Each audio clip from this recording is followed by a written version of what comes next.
The lobby of the bank was alive with its usual morning chaos. Sunlight streamed through the wide glass windows, scattering golden beams across the polished marble floor, making the space feel almost ethereal. Customers moved briskly, clutching forms, smartphones, and briefcases. The tapping of keyboards, the shuffle of papers, the occasional cough, and the low hum of conversation blended into a rhythm that was almost musical in its monotony.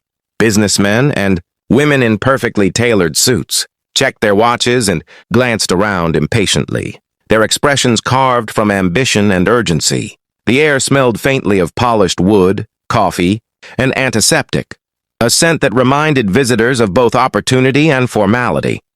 Among the sea of busy, polished individuals, a figure entered that broke the rhythm of the morning entirely.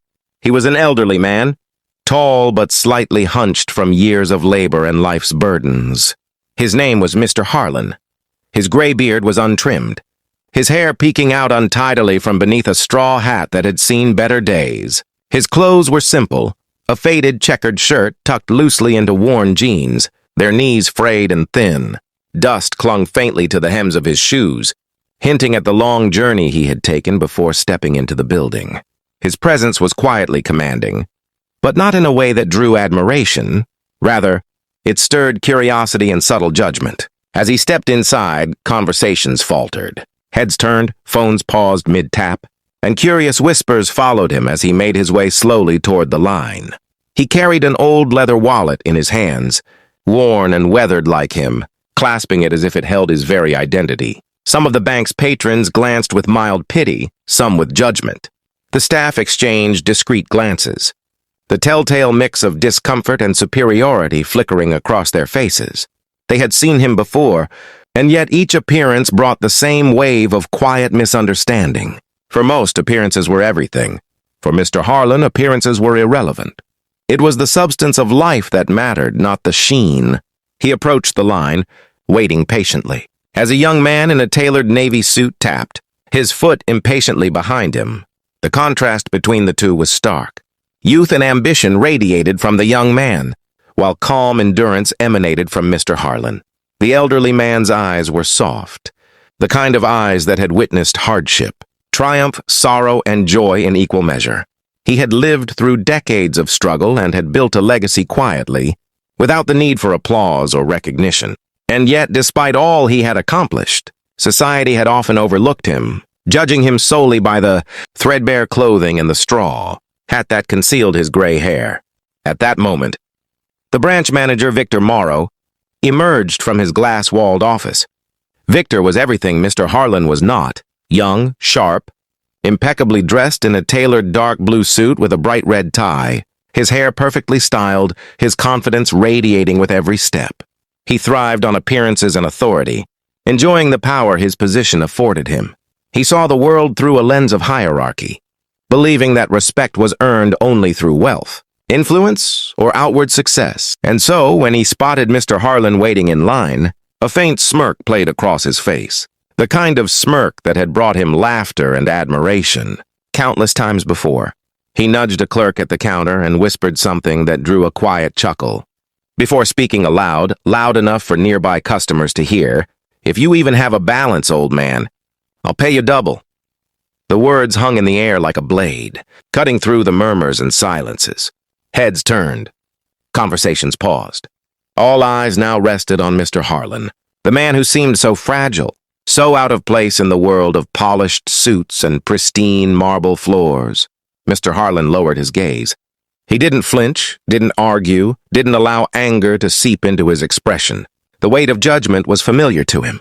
He had endured this kind of scorn countless times, learning early that dignity was maintained, not by retaliation but by quiet confidence. For decades he had observed, endured, and built, and while society often judged him by appearances, he knew the truth. Appearances were deceptive, but substance could not be faked. As the clerk called his name, Mr. Harlan stepped forward with measured grace.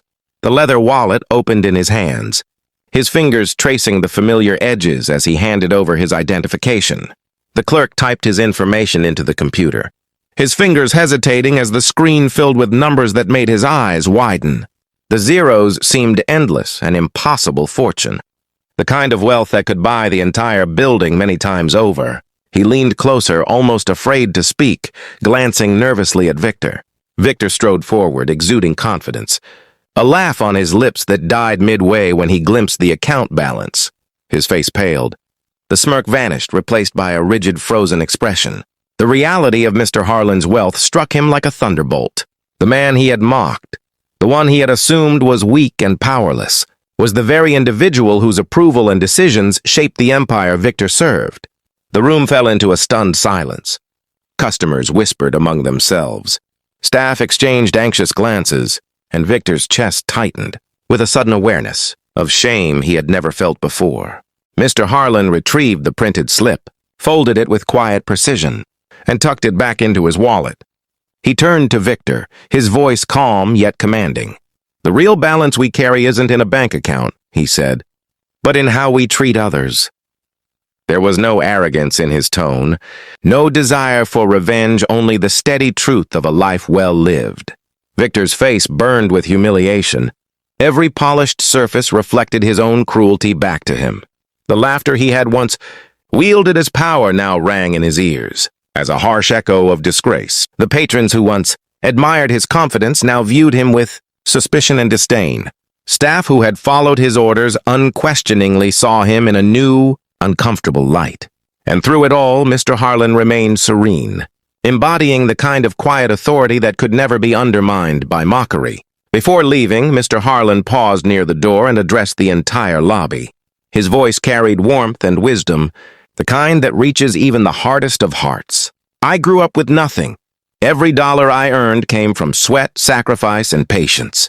I built this bank not to make men arrogant, but to give families hope, to help workers achieve their dreams, to remind people that respect must always come before wealth. If you see someone who looks worn or tired, remember you know nothing of the storms they've survived.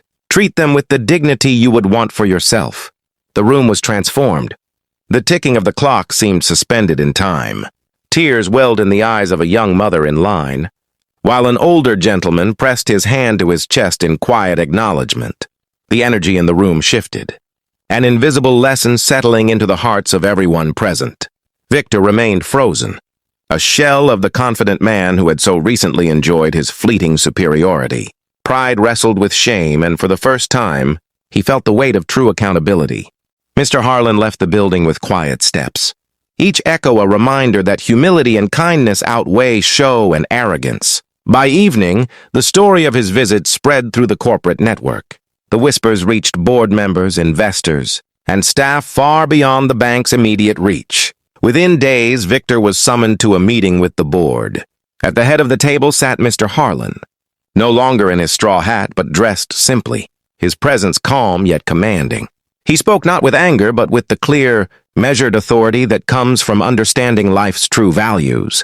"Leadership," he said, "is not measured by how loudly you speak, but by how kindly you treat the smallest voice in the room."